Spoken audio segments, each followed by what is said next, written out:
আইজ এই বাচ্চা তোর কাছে সমস্যা মনে হইতেছে?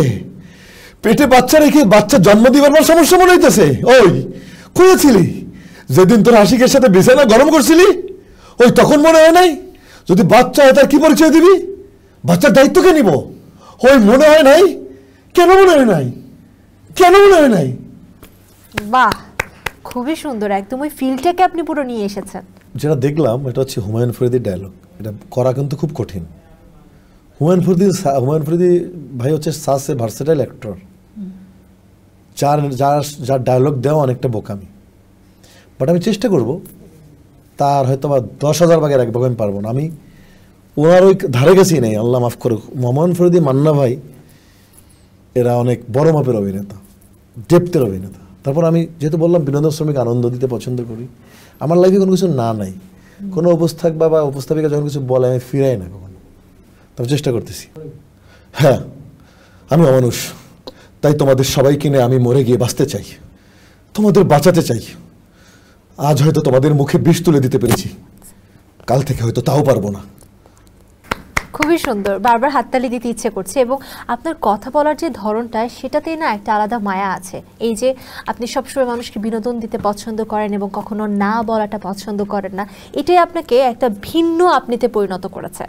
ওরে বাবা, তো পুরো বাপ্পা ভাই পুরো ভার্সে আরেকজন কঠিন। এই সবগুলো এদের সাথে কথা বলা তো বিপদ। বিশাল অভিনেতা এক একজন। বাপ্পা ভাইয়ের যে অভিনয় করে, এরকম ড্রামা আর্টিস্ট বাপ্পা ভাইয়ের উপরে কেউ নেই। মাই গুডনেস, নাগরাজ জায়গায় রক্ত তার শরীরে। চেষ্টা করছি, বাপ্পা ভাই মাফ করে দিন, অনুষ্ঠান তো বোঝেন, চেষ্টা করছি আর কি। কে আমার মায়ের সারাটা জীবন এভাবে নষ্ট করে দিয়েছে? কে সে? আমি তার সামনে গিয়ে দাঁড়াতে চাই, তার বুকটা ছিঁড়ে কলিজাটা বের করে দেখতে চাই।